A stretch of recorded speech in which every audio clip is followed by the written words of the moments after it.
magnético principal que se le aplica al material ferromagnético, es un gasto, ahí hay un gasto de energía, hay un gasto de energía. Entonces, todo lo que son ese tipo de pérdidas conllevan a que los procesos principales, dependiendo de la máquina o el sistema, sean posibles de realizar. Entonces, esa señal eléctrica, en el caso de los sistemas aislados, pasa por un rectificador. ¿Por qué se rectifica? Hay dos ventajas. La primera ventaja era que de pronto, en esta configuración que ya viene desde hace mucho tiempo, era, por un lado, para permitir lo que es la carga de lo que son las baterías, y otro, para poder, de cierta manera, regular las variaciones que pueden presentarse en la generación eléctrica debido a las variaciones de la velocidad rotacional de la turbina del viento, directamente relacionado con la velocidad del viento que incide sobre ella. Inicialmente se planteaba así, y luego esa señal continua que sirve para cargar la batería, o la batería ocurre un proceso de descarga. Luego viene a un inversor, que es el que te acomoda la señal eléctrica según los parámetros que se necesitan transmitir hacia el usuario para que éste tenga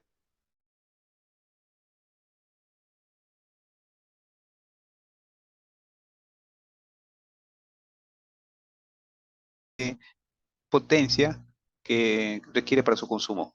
Sin embargo, ahora el DC tomó otra connotación.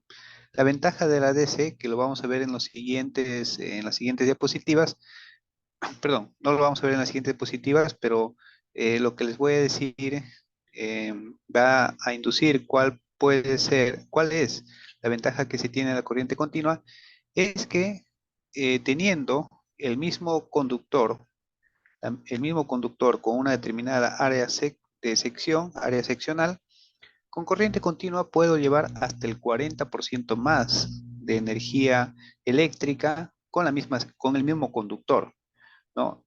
Es decir, si un conductor en corriente alterna llevo 100 amperios, en corriente continua podría llevar, utilizando el mismo conductor, 140 amperios. Visto desde ese punto de vista, hay muchas de las configuraciones que vamos a ver luego que buscan aprovechar esa ventaja de la DC que se tiene. Entonces ahí tienen algo para apuntar que también de pronto se puede preguntar en la práctica, en alguna de las prácticas que se tiene, ¿no? Eh, Ahora, en esta parte de acá, los generadores, cuando son de pequeña potencia, involucran lo que son los imanes permanentes. Alguna vez nosotros, bueno, quien les habla, hemos fabricado generadores con imanes permanentes. Es posible, no es algo que no se puede realizar cuando es de pequeña potencia, 1 kilowatt, 2, 3, hasta 5 kilowatts. ¿Cuál es el gran problema? El gran problema es que hay que tener una, eh, no una máquina comprada, pero puede ser algo artesanal, pero que tenga la suficiente robustez para mantener al imán en una posición determinada durante todo el proceso de armado. ¿Qué es lo que pasa? Como estos son imanes permanentes y de neodimio, y que son de muy alta densidad magnética, o sea, son 1 Tesla, 2 Teslas, 3 Teslas, tengo entendido que hay hasta 7, 8 Teslas, y hay inclusive mucho más con baja temperatura, sistemas que bajan la temperatura. Mientras más bajo la temperatura, el, el material ferromagnético puede puede permitir un mayor flujo de campo magnético. El campo magnético es un flujo por eso en electricidad y magnetismo, phi igual campo magnético por área, densidad del campo magnético por área, porque es un flujo. Y de ahí viene la susceptibilidad magnética, la capacidad que tiene un material para permitir el flujo de un campo magnético o la energía magnética que fluye a través del material. Mientras más alta sea su susceptibilidad, permitirá un mayor tránsito de energía magnética. Campo magnético. Y el campo magnético es la cap- el campo magnético es aquel estado en la naturaleza. O sea, si tengo un lugar eh, y hay campo magnético, el campo magnético tiene la propiedad de que ante la presencia de una carga eléctrica en movimiento, sobre ella puede crear una fuerza, siempre y cuando esté en movimiento. El campo eléctrico no hace eso. El campo eléctrico, la carga está quieta y actúa sobre ella una fuerza. El campo magnético, si le coloco una carga quieta, pues no hay nada. Tiene que estar en movimiento para que cree una fuerza. Entonces, acá, en el caso de las baterías, hay dos tendencias. Hay dos tendencias. Por un lado, por un lado, están las baterías que de pronto, de alguna manera, tenemos algo de información, partiendo por las más conocidas que son las de plomo ácido. Luego, las más marketeadas ahora, que vienen a ser las de litio. Litio en todas sus variedades, gel, iones, bueno, hay un montón de variedades de litio. Pero hay otras baterías que son interesantes de mencionar. Hay una que me consta a mí en esta última congreso que he podido visitar en Cuenca, unas baterías que se llaman Redox. Estas baterías de Redox tienen una gran ventaja y parece que por ahí va la, la tendencia tecnológica. ¿Por qué va por ahí? Porque, digamos, el plomo, las baterías de plomo ácido, sí se ve a futuro, porque de cierta manera el plomo es un elemento muy nocivo, causa deformaciones si es que es absorbido, causa cáncer, si es que está en valores muy altos en la sangre, y es un elemento que está expuesto en el medio ambiente debido a que no hace poco las regulaciones en combustibles permitieron retirar el plomo, aunque todavía hay una pequeña parte de plomo en los combustibles. Así que es algo, digamos, nocivo que si se captura y se aprovecha para almacenar energía, o sea, para crear baterías, pues bienvenido. Ese negocio va a ser siempre algo interesante. Así como hay captura de carbono, también hay todo este negocio de captura de plomo que se convierte en baterías de plomo ácido y que son baratas y que tienen todos los carros y cada vez las mejoran, ¿no? El problema del litio está en que es un material que, en primer lugar, hay que sacarlo de mina y tiene sus ventajas como las que hemos visto, pero más allá no hay un algo que sea, digamos, utilitario, ¿no? Más bien crea un problema de contaminación si es que eso se suelta o las baterías no se reciclan. La gran dependencia económica que hay de los países que producen litio, especialmente los países nuestros de Sudamérica, Perú,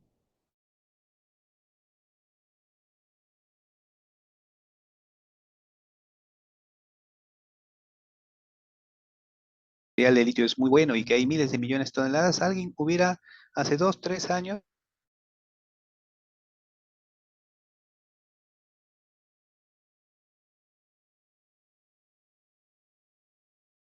hubiera comenzado a explorar, hubiera gastado miles de millones de dólares y ahora estuviéramos en un problema de ese tipo. O sea, esa inversión no se va a hacer, o sea, no es porque no quieran, sino que el contexto social de nuestros países latinos es muy volátil. Ya lo demostró Chile hace unos cuantos años con sus protestas, 2 años con las protestas, y que pues completamente, si es que ese país que supuestamente era sólido en el aspecto de no tener disturbios sociales, bueno, ¿qué serán los otros, no? Lo que gana en la ventaja del litio es que el país que lo produce en cantidad, que es Australia, es muy occidental. O sea, ahí no hay tantas cosas, las cosas están claras, por así decirlo, en su economía,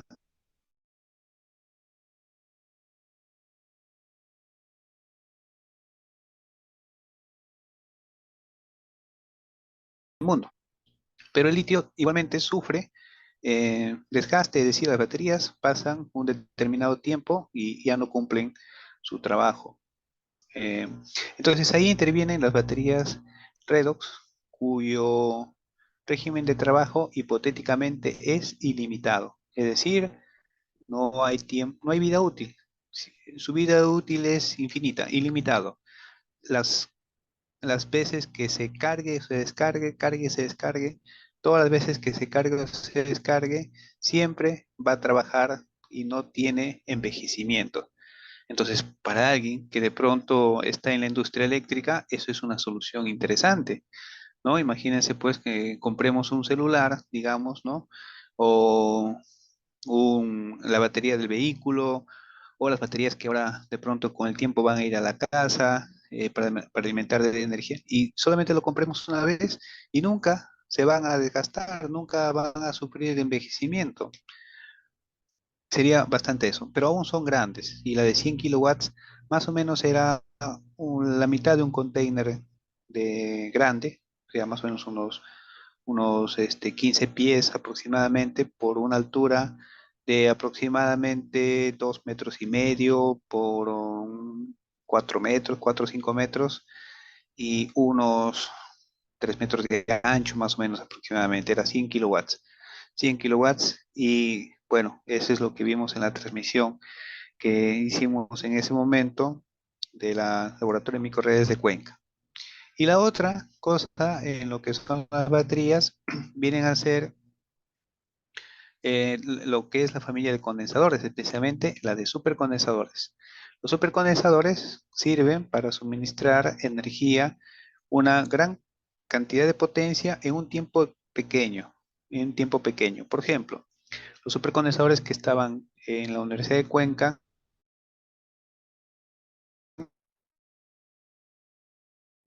cada condensador, 50 kilowatts, cada condensador por 15 segundos, no más. Pero en un pequeño condensador que era más o menos como una taza grande de diámetro por una longitud de unos 15-20 centímetros, había 50 kilowatts en 15 segundos. Entonces, ¿cómo es que eso llega a funcionar? Pues se conecta un grupo de condensadores un tiempo determinado, los 15 segundos, y luego se acoplan otro grupo, dan otros 15 segundos, y luego otro grupo los 15 segundos, y luego otro grupo los 15 segundos.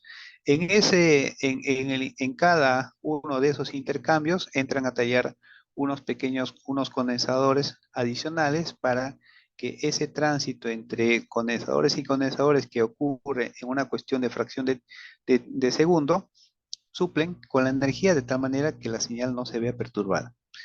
Entonces, va por ahí también lo que es en los sistemas de almacenamiento. Y acá se aprovecha todo aquello, obviamente, que para cuestión de costos reduce reduce el, el costo del mismo por tecnologías ya maduras, como viene a ser, por ejemplo, en la parte de generación, si es que el generador es de jaula de ardilla, o los transformadores al respecto. En los transformadores, acá hay un debate, por así decirlo, en cuestión de cuál de ellos hay que elegir. Si elijo un transformador eh, de seco o elijo un transformador de aceite. Entonces, recuerden que las normativas al final es también para definir mercados, ¿no? Puede ser una empresa que ya tiene, imaginemos una empresa que hace transformadores y las bobinas lo recubre con cerámica, imaginemos con cerámica, ¿no? Entonces yo va al ente normativo y le dice, bueno, ¿sabe qué? Saque una norma que las bobinas tienen que ser de cerámica y el ente normativo lo saca y dice, bueno, acá en este país que se llama Brujilandia, digamos, ¿no? Los transformadores van a ser de bobinado con aislamiento de cerámica. Listo. Entonces le apertura el mercado. obviamente que esa empresa llega y tiene todo el mercado porque no hay otro competidor. Entonces, ese es un algo que de pronto ha pasado con esto, los transformadores secos. Porque si sacamos cuál es la probabilidad de falla de un transformador de aceite, es mínimo, o sea, es una probabilidad de falla muy bajísima, aún considerando aquellos que han fallado. Pero sus prestaciones para poder ser sobrecargado, es decir,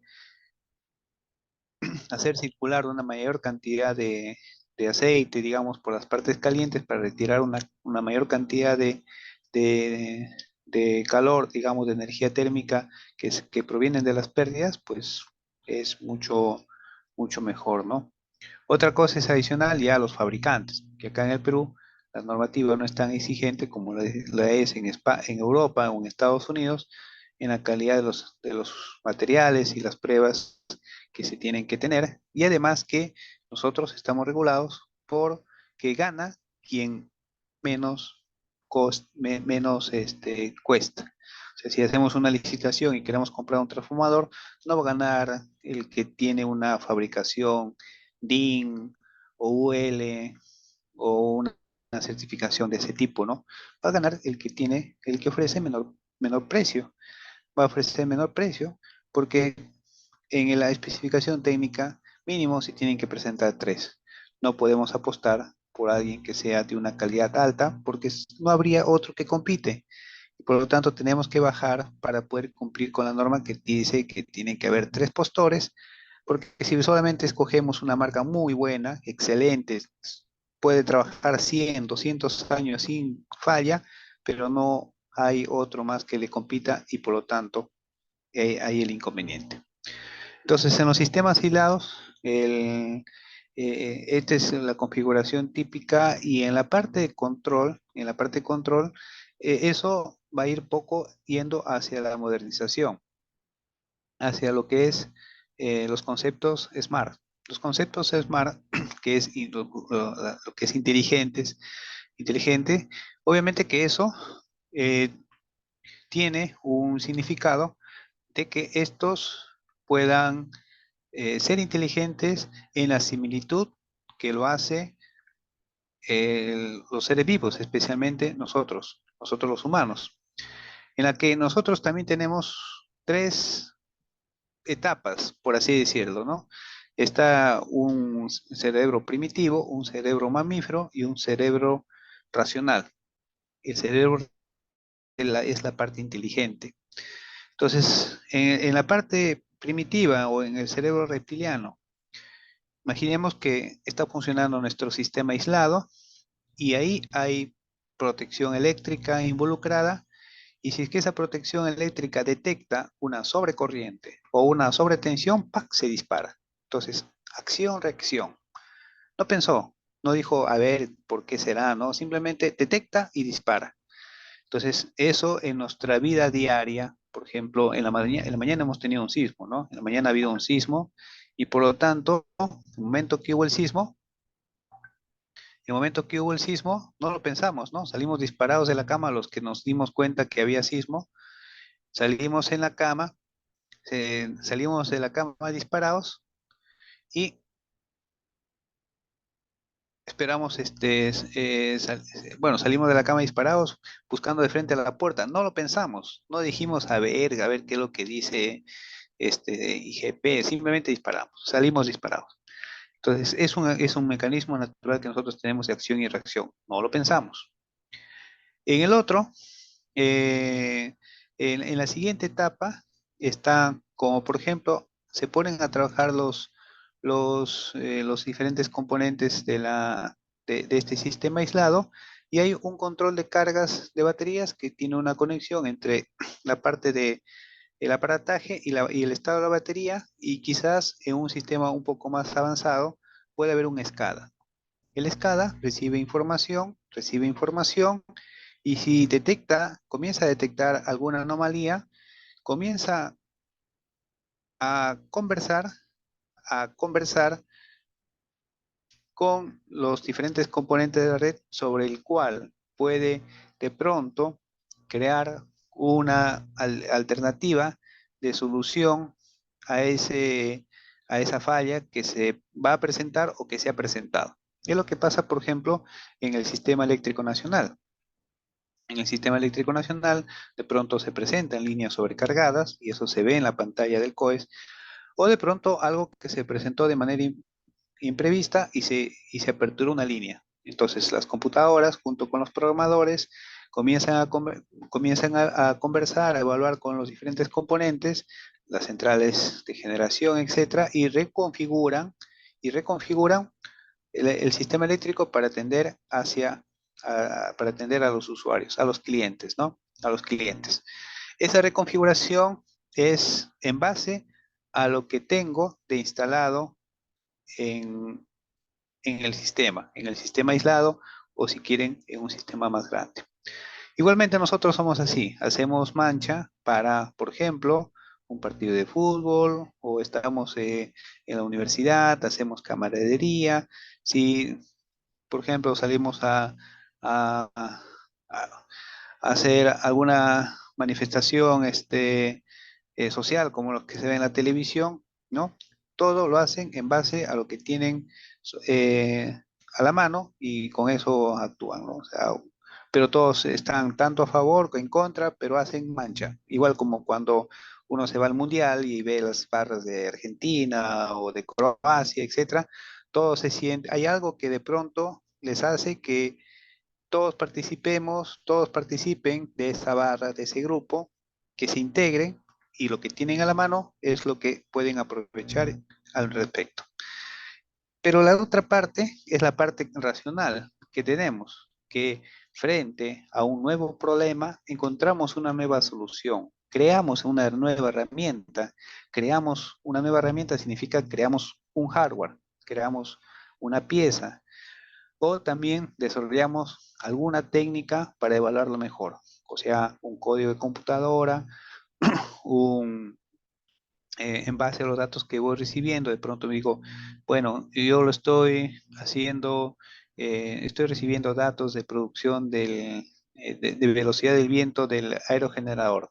Bueno, lo estoy utilizando estadística simple, pero de pronto comienzo a recibir datos, otros datos que veo como que ya no es suficiente hacer estadística simple, sino que tengo que pasar a otra matemática. Y busco en la literatura, si es que alguien algo hizo al respecto, lo aplico o creo una nueva matemática para hacer eso. Ya, eso no lo hacen los sistemas actualmente, pero eso hacia eso va. De tal manera que estos elementos, una vez que comiencen a detectar algo que es anormal, algo que de pronto no es usual, entonces es las computadoras que comienzan a crear una nueva solución, un nuevo entendimiento, etcétera, para comprender y ver qué es lo que se puede hacer. Eso, qué es lo que se puede hacer, significa de pronto que en este sistema aislado haya un nuevo tendido de cable, un cable que de pronto refuerce alguna línea que ya está existente, ¿eh? O de pronto el mismo sistema adquiera un sistema de baterías o se comunique con los usuarios si es que de pronto hay alguna contingencia, avisando a los usuarios que la capacidad de generación o de almacenamiento está reducido porque hubo un huaico, una protesta, etcétera, etcétera. Eso no lo hace. Eso no lo hacen los sistemas actuales, pero ese es el futuro. Hacia ahí vamos. Hacia ahí vamos en ese aspecto. Entonces, bajo esta configuración de acá, las siguientes son unas pequeñas modificaciones en las que estos sistemas aislados, en los que están en serie, la línea de producción de energía eléctrica recorre una línea horizontal entre el usuario y el generador eléctrico, el usuario y el generador eléctrico. Eh, Acá algunas consideraciones, es la que estoy colocando, pero con más detalle lo pueden también encontrar en el libro de Villarrubia en referencia al respecto. Los sistemas aislados son generalmente de poca potencia en nuestra realidad peruana. son de poca potencia en nuestra realidad peruana, o sea, 10 kilowatts, bueno, más, mucho sería 10 kilowatts, 15 kilowatts. En otros lugares es un poco mayor. Todo va a depender del contexto, del lugar que se implemente. Acá en el país somos ahorradores en el uso de la energía. Somos ahorradores en el uso de la energía, o sea, la gente no usa y cuida mucho que el recibo de luz sea menos. No solamente lo hace el usuario residencial, sino también lo hace el comercial y también lo hace el industrial, ¿no? El comercial, ¿cómo lo hace? Pues es una tiendita, una bodeguita que a medida que de pronto ya va cerrando el negocio, digamos, y ya va apagando las luces, y se va quedando solamente con la iluminación para vender alguna una que otra cosita, ¿no? Últimamente ya los usos son diferentes, como por ejemplo una farmacia, de las que antes no había Incafarma, no había esas cadenas de farmacias. Ahora sí, estas farmacias, por ejemplo, desde la hora que inician hasta el último momento, todo el día, en todo momento están con una iluminación continua, permanente, aunque lleguen clientes, no lleguen clientes, o ya estén cerrando, o ya de pronto tienen 10 cajeros, 10 personas que te atienden, y al último solamente van quedando dos o tres. A pesar de eso, la luz lo mantienen ahí eh, permanente, ¿no? Entonces, esos nuevos hábitos son recientemente acá, en nuestro país, algo usual. En otra realidad, por ejemplo, en la realidad de Brasil, las microredes, o perdón, los sistemas aislados son de mayor capacidad. Estamos hablando, por ejemplo, de 150 kilowatts en potencia eólica, eh, sistemas de baterías de 80 kilowatts hora de capacidad nominal, eh, paneles solares de 60 kilowatts pico, o sea, ya de ese orden, ¿no? 60, 80, 100, 150 kilowatts, considerando Brasil. Y en los países europeos o americanos o de Norteamérica, las potencias son obviamente mucho más altas, porque ya una casa solamente tiene, una sola casa ya tiene potencia nominal de 10 o 15 kilowatts, 10 veces o 15 veces lo que usualmente una casita en Perú, digamos, tendría como consumo promedio, de potencia.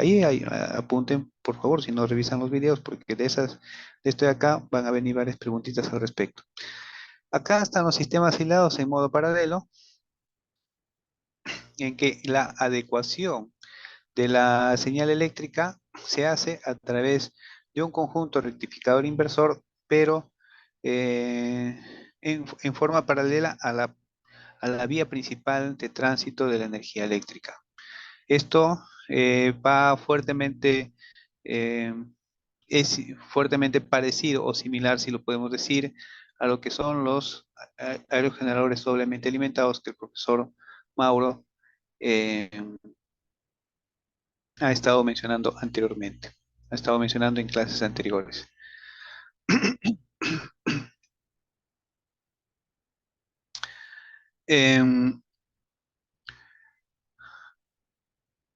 En líneas generales, lo que se tiene es que la configuración en serie es más apropiada para lo que es velocidad variable y que generan tensión alterna a frecuencia variable para poder convertirse mediante el enlace AC-DC-AC en una señal hacia el usuario trabajada adecuadamente, trabajada mucho mejor adecuadamente. En la parte de inversores, en la parte de los inversores, hay dos tendencias, igualmente, hay dos tendencias al respecto.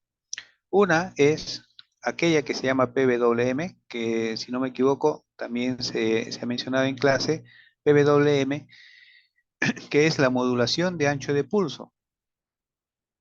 Y la otra que es la tecnología multinivel, PWM y tecnología multinivel. La tecnología PWM Déjeme ver por acá. PWM,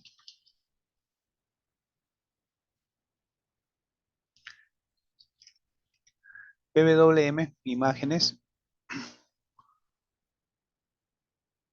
tiene esta característica en el que en la parte de abajo, tiene la característica de que el ancho de la señal, a lo largo, el ancho de una señal cuadrática, de una señal rectangular, a medida que transcurre el tiempo, lo va regulando entre más grueso y más fino. Más grueso cuando la señal ideal a la cual se quiere reproducir, que es la señal senoidal, llega a sus valores máximos o a sus valores mínimos, en la que es mucho más cercano a un comportamiento de poco cambio en su pendiente, o sea, su derivada menor, reducida. Una señal senoidal, en la parte de su valor máximo, su derivada es cero, o sea, está completamente horizontal. Pero esta tiene una gran desventaja. La desventaja está en que no es una señal senoidal, en primer lugar, y por lo tanto, los pulsos, la modulación de pulsos lleva muchas armónicas, muchas distorsiones en la señal proveniente. Porque una cosa es lo que nos dice la literatura, como es esta señal que está muy bonita dibujada y los pulsos son así, y otra es la que los equipos producen. Los equipos que producen señales que utilizan tecnología PWM, lo verifiqué en una pasantía, en una red, microred que está en Soria, en España, en el CEDER, Centro de Desarrollo de Energías Renovables. Probamos inversores PWM con osciladores, con osciloscopios, perdón, con osciloscopios y la señal no era rectangular. La señal no era rectangular como se dibuja acá, tenía sus distorsiones y no era tan rectangular como se ve ni tan bien separado como se puede observar acá, y eso pues traía armónicos y señales que de pronto, bueno, perjudicaban la señal de la red. Entonces, lo otro es los inversores multinivel, y hacia ahí va la tecnología. Los inversores multinivel, yo los conozco un poco mejor a estos inversores porque fue parte de mi trabajo de tesis, tanto de maestría como de doctorado. Acá esta es la mejor forma como se puede eh, ver esta manera. En la tecnología multinivel, lo que se desea es tener pequeños escalones, de tal manera que se pueda emular construyendo la señal senoidal de esta manera. Estos pequeños escalones no es que salga así, sino que es el disparo. El disparo, perdón, es la activación de fuentes de voltaje de corriente continua, sean, por un lado, pueden ser condensadores, pueden ser electrónica potencia y pueden ser baterías. Baterías que se conectan y se desconectan de una manera tal que la suma de ellas construyen la señal, una señal senoidal, ¿no? Son algunos que se utiliza como eh, para crear la parte de la base de la señal, la base de la señal. Acá hay una definición que se llama esclavo, la fuente esclavo, que es la principal, que es esta de acá, por ejemplo, la que le da el principal aporte, digamos, a la señal senoidal, hasta lo que son las fuentes que de pronto cada vez brindan un voltaje en mucho menor tiempo, porque esto de acá es una señal senoidal al respecto. Ya en el año, y estas son etapas, es decir, acá por ejemplo hay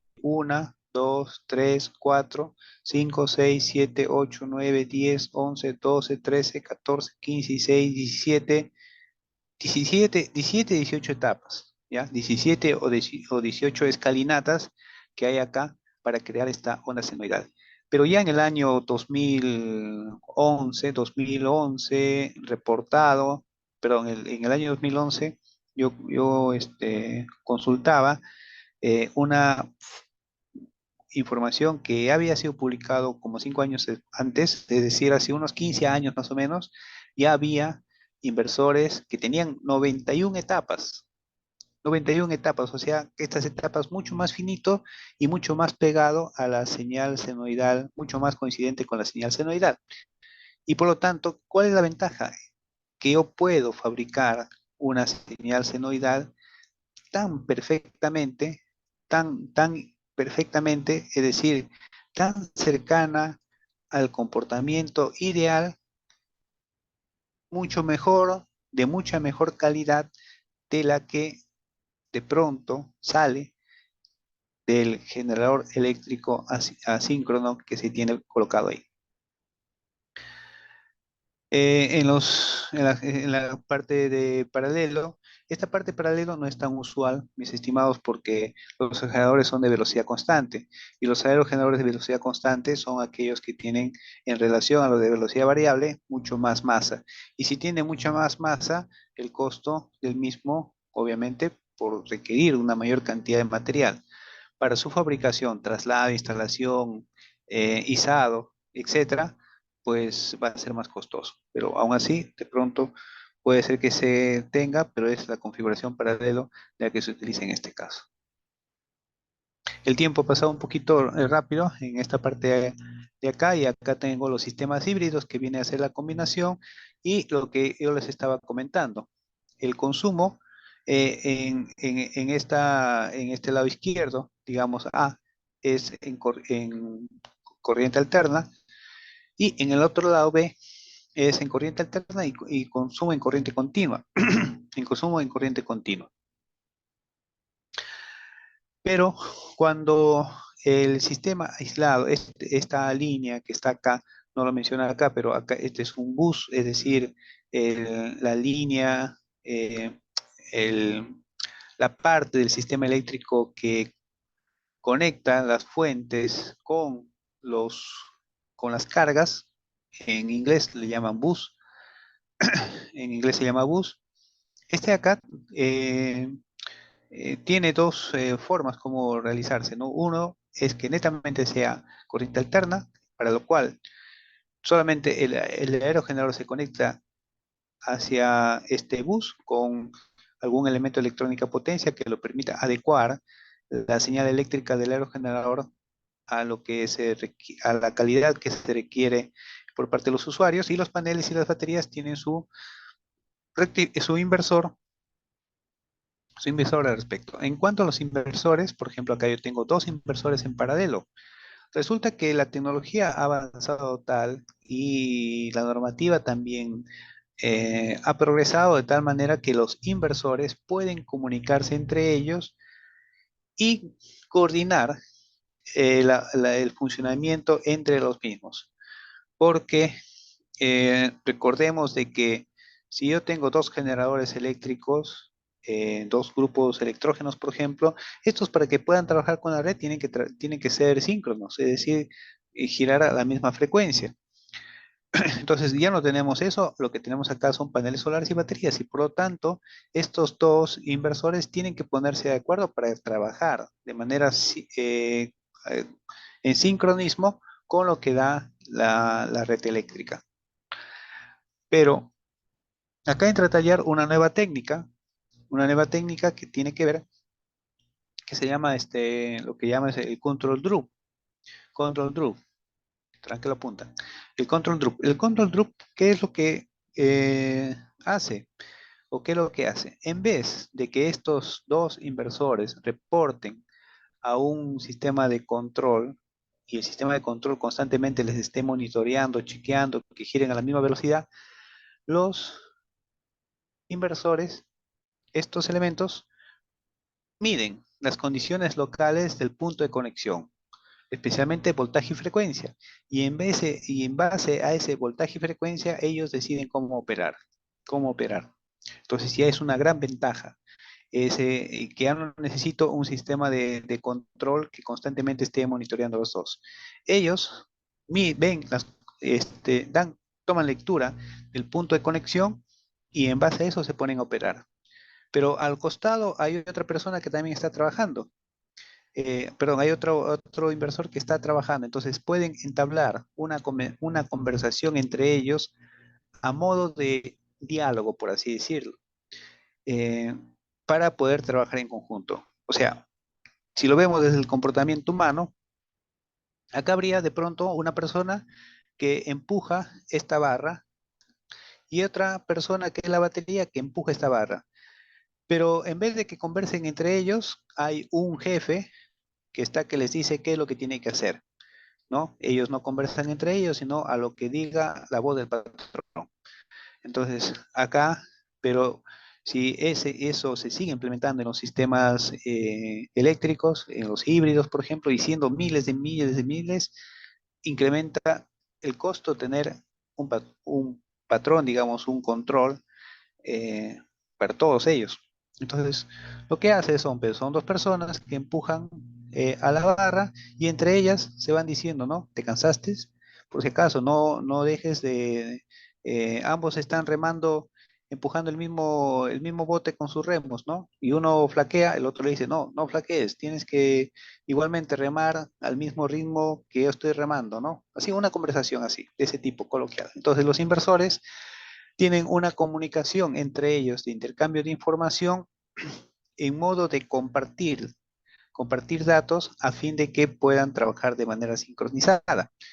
El control centralizado obligaba a enviar información y esta información se tenía que procesar para que luego se devuelva las órdenes hacia lo que son los inversores, lo que implicaba una mayor inversión en infraestructura, componentes, mantenimiento y todo eso, que luego con la medición local eh, por parte de los inversores mediante la técnica Control Group, igualmente del aerogenerador, se puede trabajar de mejor manera al respecto. En esta otra parte pueden ver que es el aerogenerador, que coloco un rectificador, lo pongo en DC, se conecta el panel solar y la batería en DC y en DC se lleva y en el consumo en AC se coloca un inversor.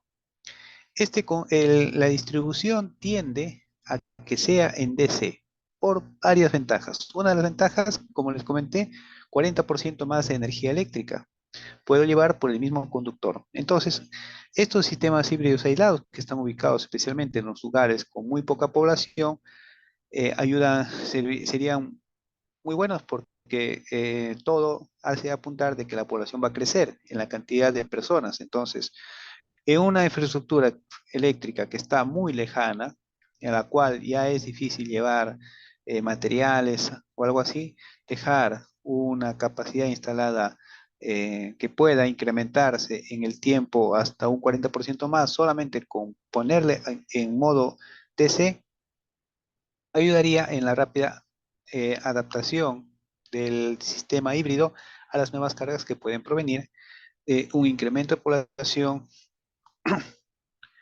o carga que puede haber al respecto. En algunos casos, esto se ve complementado con lo que dicen acá los grupos diésel, que viene a ser, digamos, el respaldo que no fallaría. O sea, puede fallar el viento, puede fallar el panel solar, puede fallar la batería, puede ser que sea un lugar en la que hay una elevada temperatura o una baja temperatura y los procesos, porque dentro de la batería son reacciones, es la velocidad de reacción la que permite liberar electrones, mejor dicho, al interior, en el funcionamiento de la batería son derivadas que de las reacciones, las que producen electrones, y estas se pueden emplear por la alta temperatura o por la baja temperatura. Tiene que haber una temperatura normal. Yo he visto en bancos de baterías a temperatura alta, como las que hay, por ejemplo, en la selva, en la selva, perdón, en la parte de, de Brasil, en la parte norte, digamos, de Brasil, más o menos a la altura de la misma latitud de Piura, digamos, hacia Belén, eso, que donde hay temperaturas de 35, 38 grados, digamos. en la que las baterías se malogran por la alta temperatura, ¿no? Las baterías se malogran por la alta temperatura y son supuestamente fabricados ya para esa temperatura, no es que no hayan sido pensados o sea, tienen una capacidad de diseño supuestamente para esa temperatura. Pero al tener decenas, centenares de baterías, eh, cuestión de estadística y de probabilidad de fallas, llegan a presentar ese tipo de problemas. Llegan a presentar ese tipo de problemas. Sigamos. En los sistemas híbridos aislados, acá tenemos lo que son los generadores y te podemos tener este tipo de configuración en el que tengo un diésel con una volante de inercia y un generador síncrono conectado y el aerogenerador se coloca un generador asíncrono que es de menor peso y mucho más apropiado para, para lo que es un aerogenerador de poca potencia, ¿no? En la otra parte tengo una configuración.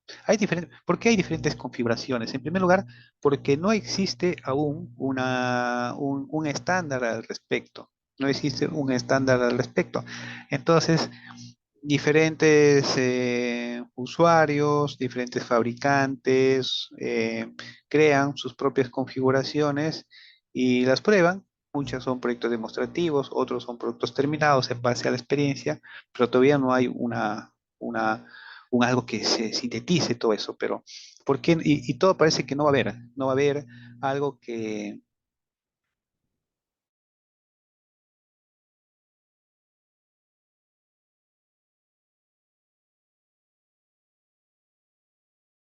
interconectado nacional, es decir, generación, transmisión, distribución y utilización, uso, ¿no? No va a haber ese tipo.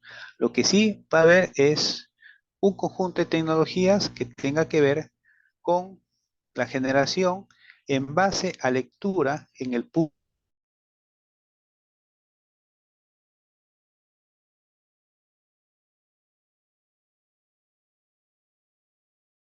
que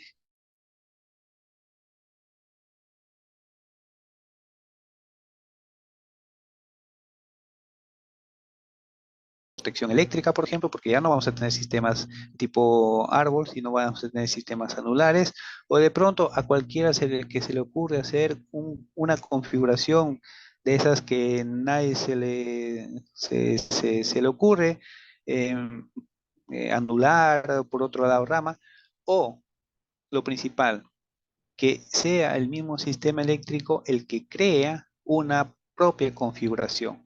¿Cómo así una propia configuración? Imaginemos que en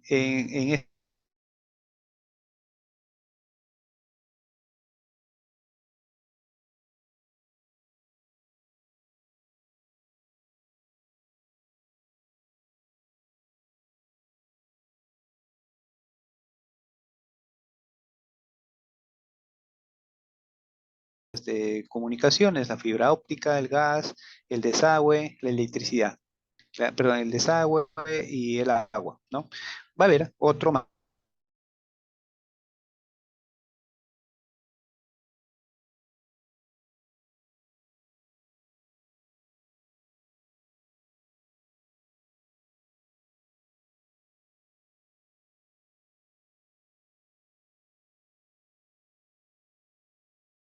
parte de arriba, va subterránea y se va conectando, pero esa conexión es fija, esa conexión es fija.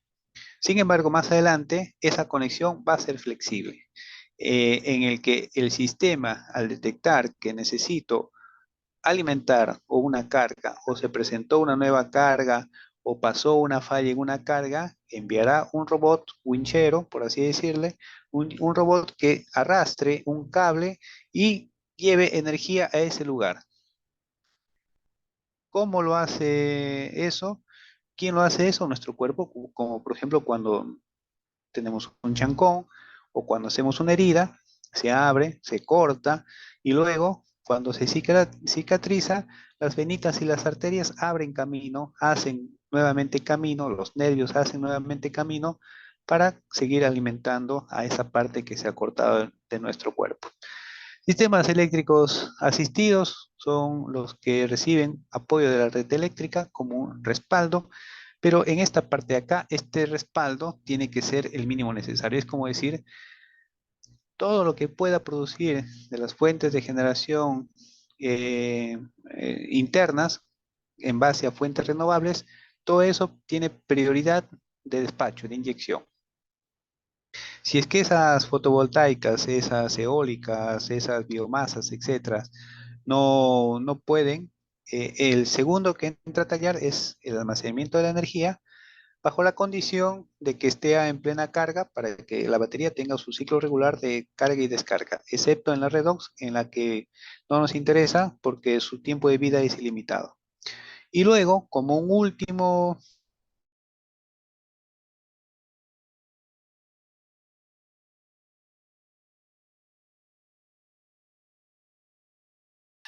Dicho en palabras, eso tiene que reportarse a la red eléctrica externa, porque la red eléctrica externa también necesita de una programación de corto plazo, mediano plazo y largo plazo, porque al tener este tipo de sistemas, digamos, en cantidades grandes, obviamente que van a afectar lo que la cantidad de energía que compra la empresa de distribución eléctrica.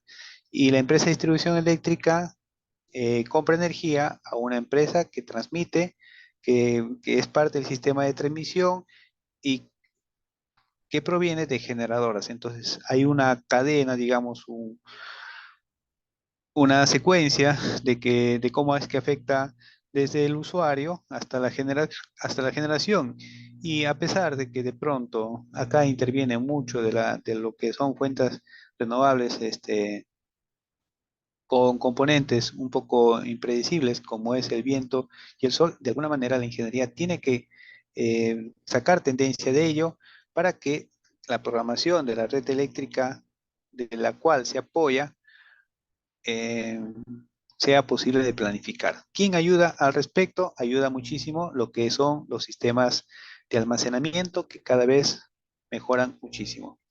Y en los sistemas interconectados, en la cual, digamos, vienen a ser con sistemas interconectados, es cuando la potencia son de varios megavatios, cientos de megavatios, hay la configuración, en este caso, de turbinas, eh, de un conjunto de turbinas con sus respectivos transformadores que se conectan a una subestación.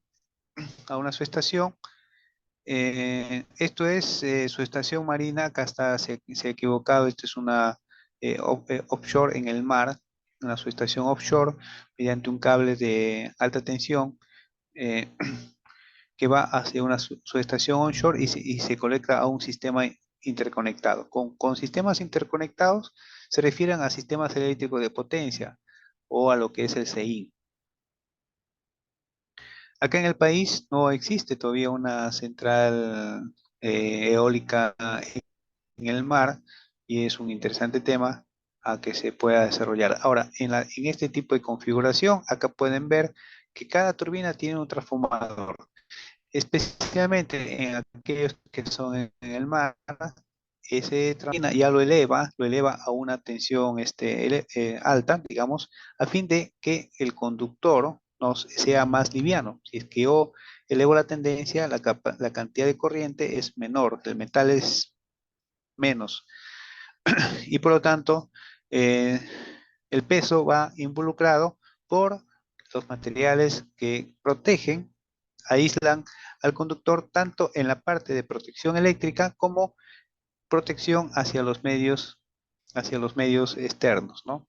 Hacia los medios externos. Si lo hago en baja tensión, el cable va a ser grueso y por lo tanto va a tener un área más grande, seccional más grande y la área del conductor también va a ser más grande con toda la protección eléctrica, con todo el aislamiento eléctrico ante medios que pueda tener ahí al respecto. En algunos, para terminar, esta y otra diapositiva, si no me equivoco, acá dan más que todo al saber los niveles de tensión, 20-30 kilowatts, que cada fabricante lo menciona, y en algunos casos por no decir al menos en los que he visto acá en el país, el transporte de energía eléctrica se hace en zanjas, se hace eh, en zanjas bajo dos formas. Uno es la forma de corriente alterna, en corriente alterna, que es lo usual, pero cuando son potencias un poco más elevadas y últimamente con las mejoras en la electrónica potencia, se está comenzando a instalar transmisión en corriente continua, ¿no? ¿Por qué se hace en este tipo en corriente continua? Y esto es un suelo. En países como el nuestro, que está en el cinturón de fuego, es algo probable de que en un momento ocurra un sismo, un desplazamiento del suelo, una determinada cantidad de distancia. Entonces, si imaginen que esto es un aerogenerador y acá está el terreno y de pronto acá el suelo se desplaza 1 metro, lo más probable es que al cable lo rompa y haya una falla eléctrica, obviamente, ¿no?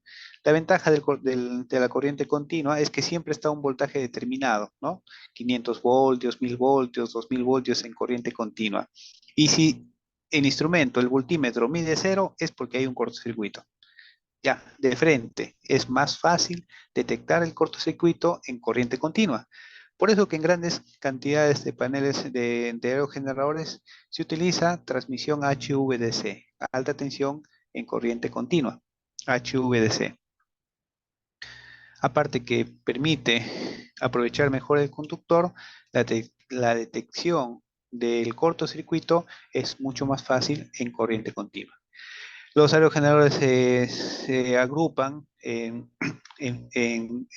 filas, principalmente por varios factores. Uno de ellos es la distribución geográfica de las mismas y el terreno sobre el cual está ubicado a la cercanía de un aerogenerador hacia otro generador.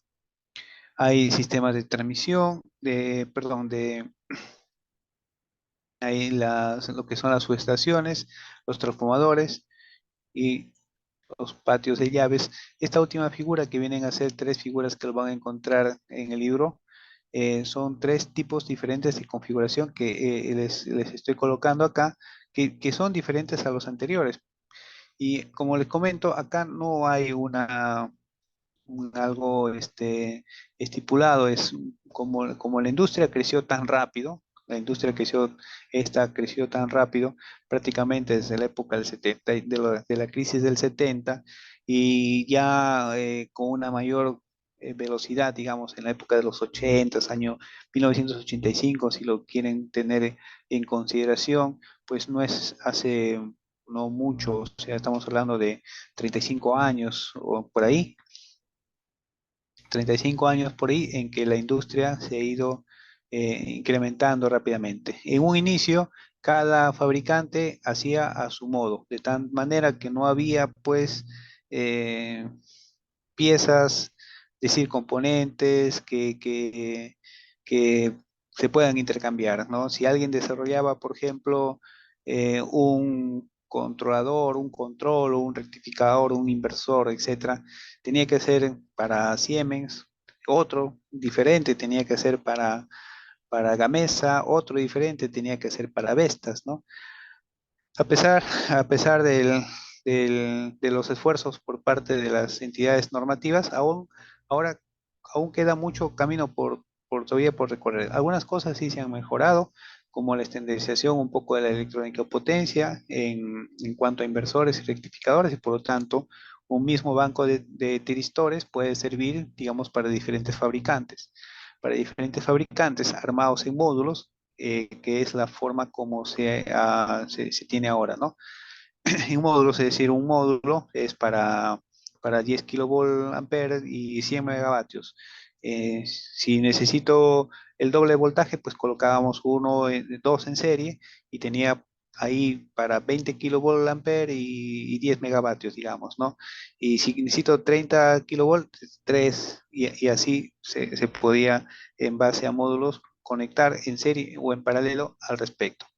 Ayudó muchísimo la experiencia de la industria electrónica en reducir considerablemente considerablemente la probabilidad de fallas, la probabilidad de fallas, la confiabilidad.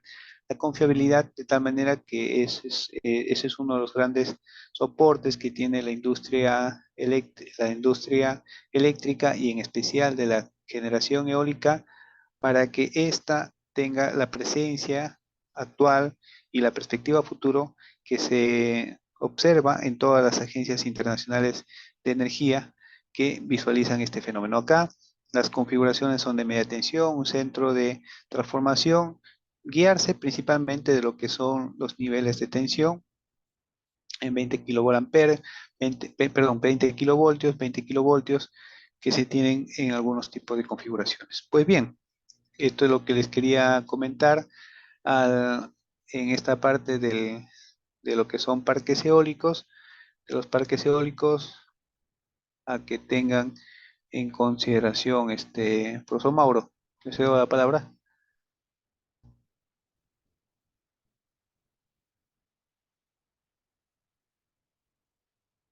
No, no hay ningún comentario. Sí, no ha habido ningún comentario, no sé. Bueno, bien, entonces acabaríamos la clase. Sí, ya quedamos que la práctica va a ser virtual la próxima semana, porque no creo que cambie la disposición, ¿no? No, esto tiene para No. rato. Ah, no, no, no, no va a cambiar. No, no, no, no va a cambiar. No, no, no, no creo. Bien, cuídense jóvenes bastante y bueno, daríamos por concluido la clase. ¿Algo más, Mauro? No, nada, que solo para la próxima clase deben tener su cámara web prendida nada más. Ah, ya. Enciendan su cámara web para la Ujú. siguiente clase. Muy bien. Bueno, Mauro, concluimos la clase, jóvenes.